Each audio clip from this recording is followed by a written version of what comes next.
Hello, everyone. Thanks so much for tuning into DV Talks this morning. I'm Robert Derow, Managing Director and Partner with BCG Digital Ventures, specializing in customer growth.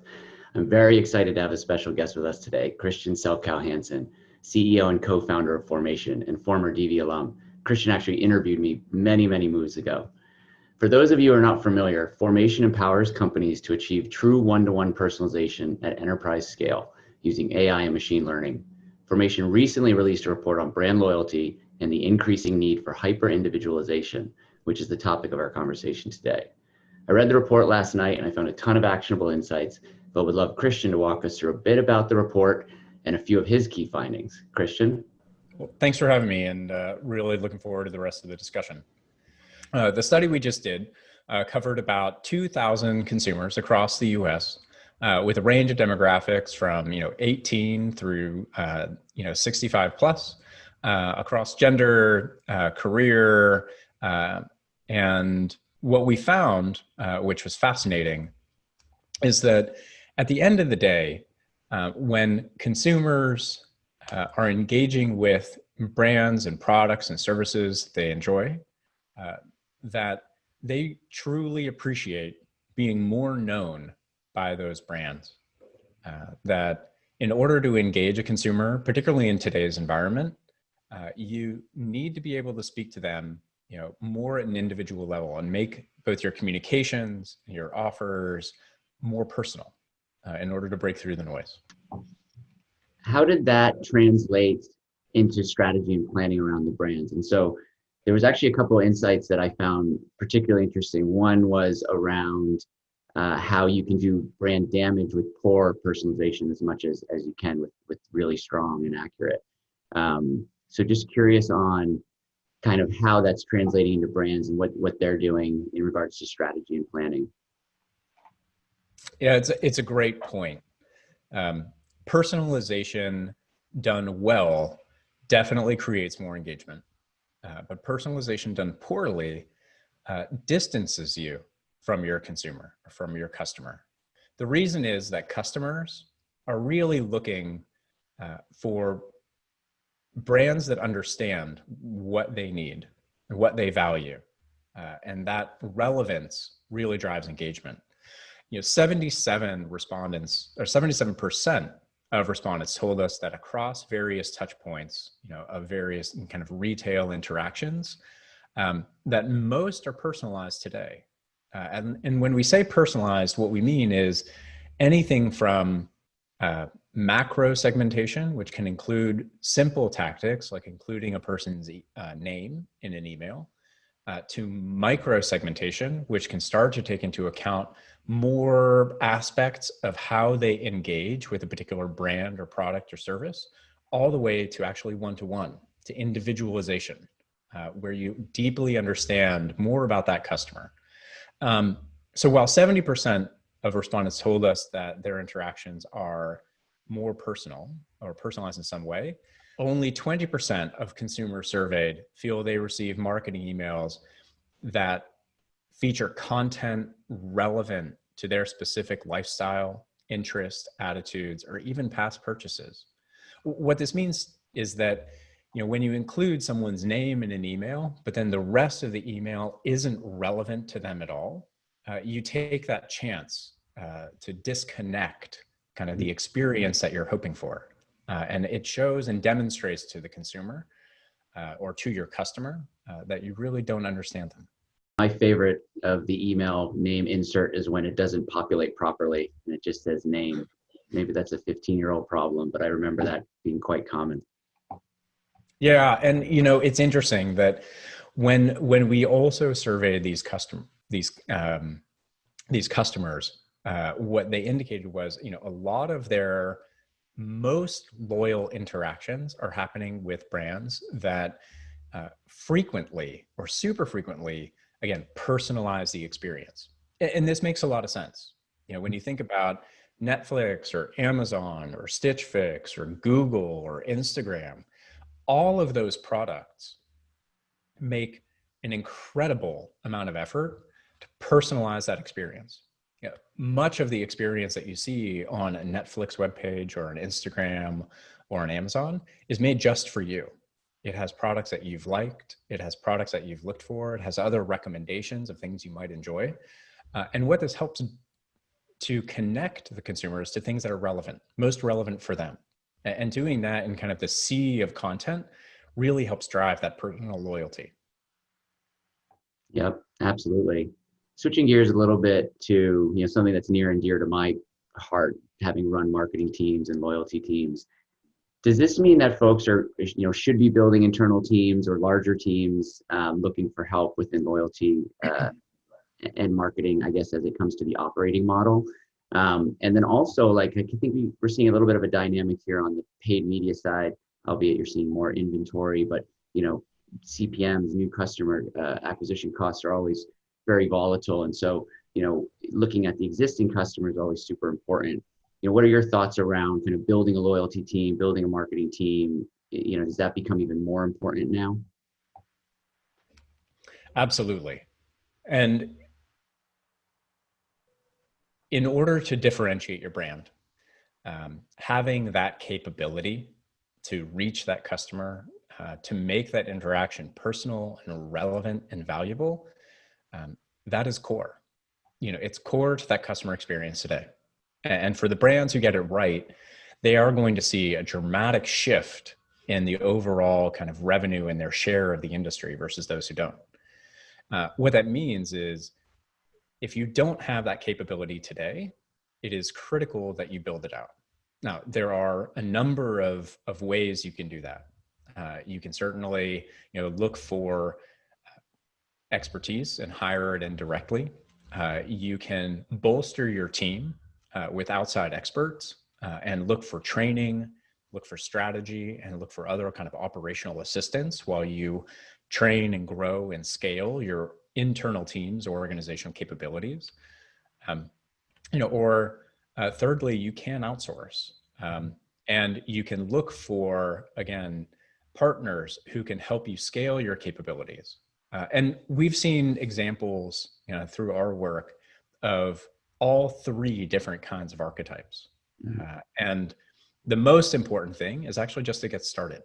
And generally, what we've seen is, again, a dramatic and tangible and measurable difference in the impact to your bottom line, to your marketing efficiency, and to your customer engagement when you put in place a personalized marketing program. Now, on the second part of your question, how do I think about customer acquisition versus, for example, customer loyalty? It's important to look at the whole customer journey. I would say that, again, many organizations, the customer acquisition side tends to be a bit more advanced than the customer loyalty. And a lot of that is due to the kind of partners and technical capabilities that have been significantly invested in really over the last 20 years, moving all the way from kind of, targeted advertising to programmatic advertising.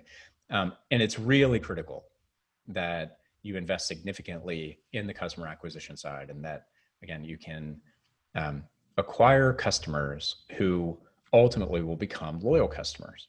Now, what we're seeing at the same time is once you have acquired that customer, it's becoming even more critical to help them kind of throughout their customer journey, but establish that engagement and reinforce their engagement and retain them.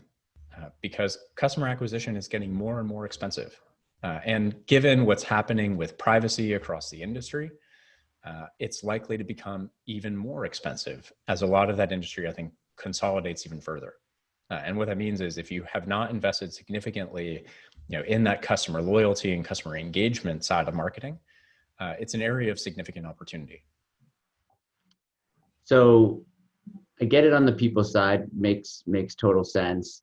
And Formation's core business is really to leverage AI and machine learning. So how does that marriage work of kind of the human, the operating model, and the robot, as I like to say? And does that kind of get teased out or come into play with any of the brand loyalty findings? It really does. The core, I would say, capability that Formation is built to help large B2C companies is in scaling decision making and making insights actionable. And so what we've seen is, if we break down into maybe 3 different steps that are pretty classic for an organization as they invest, particularly in better customer loyalty and customer engagement marketing, the first thing is to invest in data acquisition and bringing data together to get that view of the customer. That's where most companies start. It makes perfect sense. What I would also say is no one's data is perfect. That is really clear. Working with a number of different companies kind of across the spectrum, and just given even, my background in Silicon Valley and with startups, no one's data is as good as they would like it to be. The important thing here too is when you can focus on matching transactional data to the customer, that is a fantastic place to start. So once you have transaction and customer data matched together, you can always build and append additional data sources, whether they're zero-party data, first-party or third-party data. But that's that first step. Build up kind of your internal data capability. The second one then is how do you leverage that data? And this is where we see companies making generally pretty substantial investments in their data analytics and in some cases data science. And that's fantastic. What that means is they can start to leverage that data to develop more insights about their customers and ultimately then make better decisions. That's what insights are there to help you do, make better decisions. Now, the biggest challenge we see is for companies that have invested in the data, and they've invested in the development of insights, there's still a gap. And there's a really sizable gap then. How do you take those insights and move them into action? And what that means is, how can I, given that better understanding about each customer or about customer segments, how can I put that into a customer-facing piece of communication or channel? For example, how can I make my website better? How can I make my mobile app better? How can I make my email better? Or how can I make my push notifications or other messaging strategy more effective? And that's where we see a gap in the market. We see a gap between that insight and that action. And that's specifically where we've designed a system to enable those insights to be applied to different channels at scale, focusing around offers. And how can I make more effective, more personal, more valuable offers for each customer, whether they are super heavily engaged and a great customer, or a brand new customer, or someone who used to be a great customer and now has had a shift in their behavior and you're looking to re-engage them.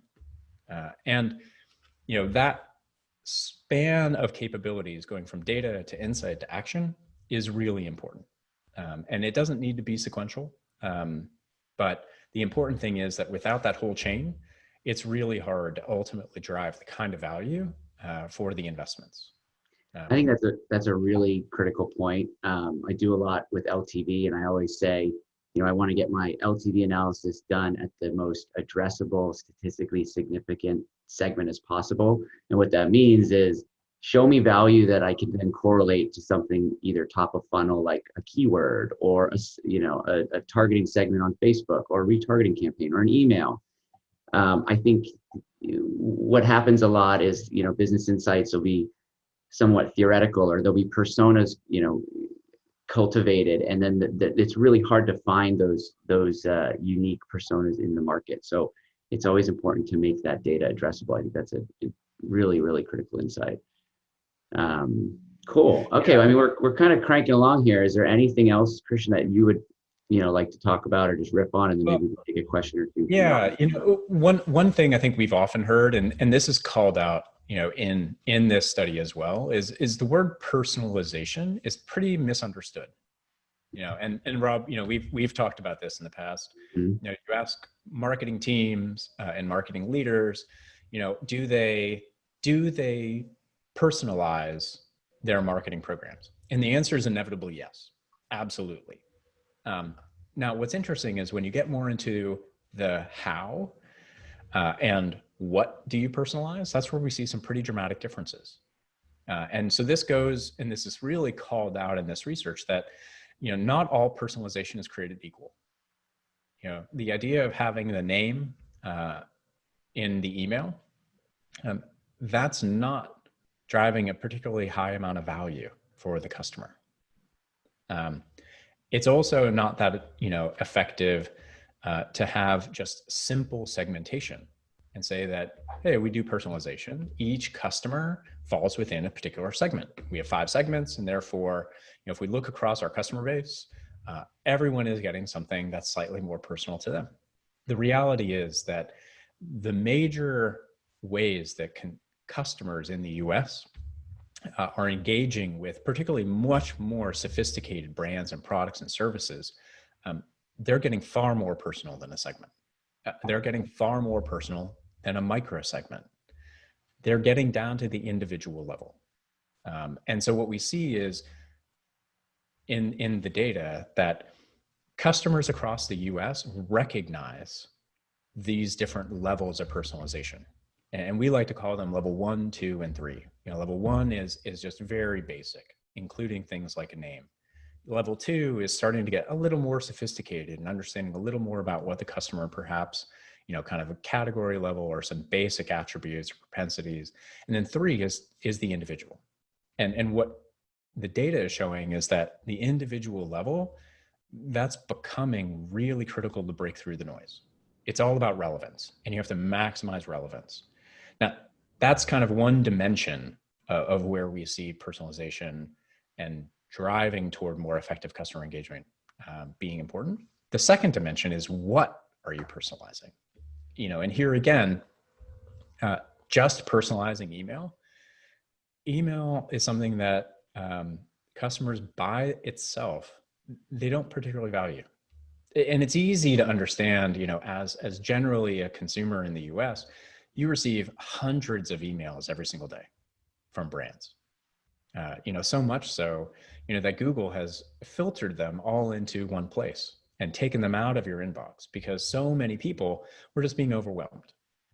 And that's unfortunate byproduct of the email strategies that many brands have adopted. And trying to break through by just sending more email, it's not very effective. And what our research shows is that compared to just receiving, let's say, a personal email, what consumers really want, again, is value. They want a personal offer. They want a personal discount. They want something that will show and indicate like a reason to engage further and deeper with the brand, product, with the service. And when they see that value, they absolutely will engage. They will actually buy more. They will become, and we've talked about this in the past too, they'll move to that higher lifetime value. And that has like a nice flywheel effect with your customer acquisition, because the more money in lifetime value, the more you can invest in customer acquisition. And so, if you're looking for marketing-led growth, which most B2C companies are, the two go hand in hand. And you really can't do one without the other. Absolutely. It's the engine, the growth engine. Cool. Well, let me see if I can figure out how to take a question from the audience here. Okay, here's one. Are you seeing any difference in brand loyalty habits between millennials and Gen Z consumers versus baby boomers? Yeah, we are. That probably unsurprisingly, there are two things that are happening, which are pretty interesting. One is that millennials and Gen Z, they're interacting with products that are far more personal. They're further along in digital adoption. And so what that means is their bar is really high. At the same time, what's interesting is that we also see that baby boomers, and I would generally say higher income consumers in the US, they tend to receive more attention from brands and products and services.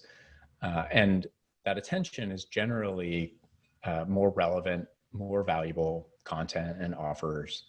And so you have this very interesting kind of challenge where you're trying to generate loyalty for your next generation of customers. And their bar is much higher than your previous kind of generations because of the kinds of products and services they engage with. And that bar is unfortunately not often being met, because many brands today, they're focused on, where they see the bulk of the purchases, and that's coming from, the generations that are a little further along in terms of their income. And so I think it's a very interesting challenge for marketers to think about.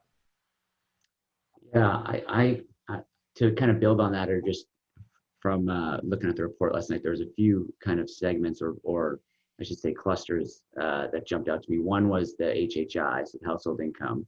They're basically these underserved.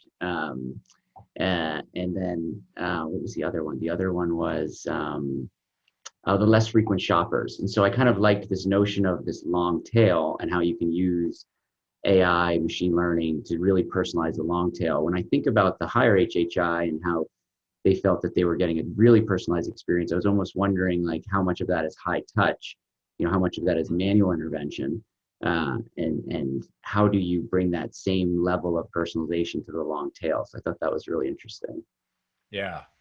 Yeah. It's an area where there's a huge amount of potential, and it comes down to being able to interact with all of your customers on a more personal basis, with much higher efficiency and effectiveness than you've been able to before.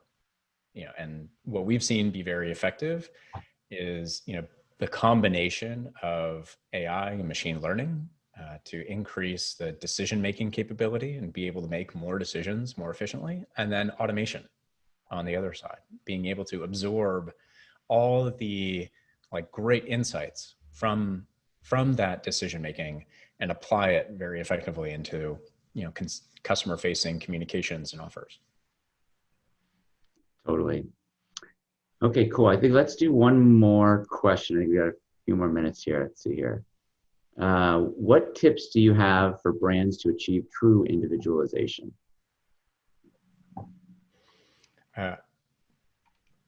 There are a few things that I would recommend. Number one, like we talked about earlier, moving and focusing on that customer transactional data and matching it to each customer. It really starts with the understanding of a customer and focusing on transactional data to make sure that you can get started quickly. That's really important. And then the second one is making that data, starting to make it actionable by applying machine learning and AI so that you can scale your decision making. And then the third one is the application of automation, and it's investing in marketing technology that can truly help your team scale. What's interesting is there's a pretty, I think, misunderstood trade-off in a lot of ways with how do I increase the level of personalization while at the same time manage my marketing resources better. In this time, everyone is slammed. Marketing teams have to do more with less, whether it's on the customer acquisition side, and then certainly when it comes to customer engagement and loyalty. And what that means is you have to do more with less.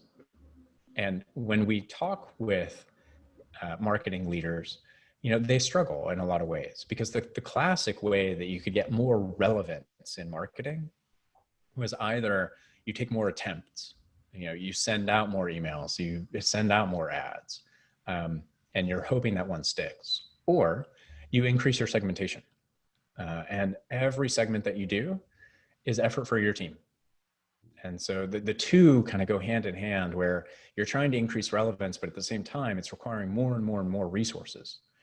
And what we see is kind of the light bulb in a lot of ways is when you apply the data-led approach, when you are focused on the right kind of data and the transaction and match the customer, when you can apply machine learning and data science and make that scalable, and then when you apply automation, you can actually completely separate the mechanics of scaling from the traditional ways that you had to do with segmentation. And we can drive kind of much faster processing and efficiency for the marketing team and do it with many fewer types of people than or marketers than they thought possible.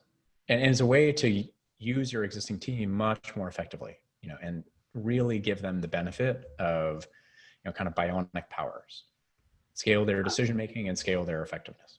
I'm not going to be out of a job, am I? No, not at all. There still is an incredible amount that marketers need to do. I think the hope in what we've seen is that instead of making 1,000 different decisions, they can focus on the 20 or 30 that really matter, and they can get much more out of every engagement with a customer. Yeah, absolutely. So I think we're almost at time. I got one more kind of softball question. Where can they find the Formation Brand Loyalty Report? In the closing of this LinkedIn Live, there will be a card with a link to the report. And for a deeper dive, we're going to be doing a webinar in a few weeks here. So please look out for that webinar. And please download the report, and we'd love to hear from you. Yeah, it's a fantastic report. Thank you so much, Christian. That was awesome. It's always a pleasure. And thank everybody for tuning in. Make sure to be on the lookout for more DV talks to come. Thank you so much. Thanks, Rob. It was a pleasure talking. Take care.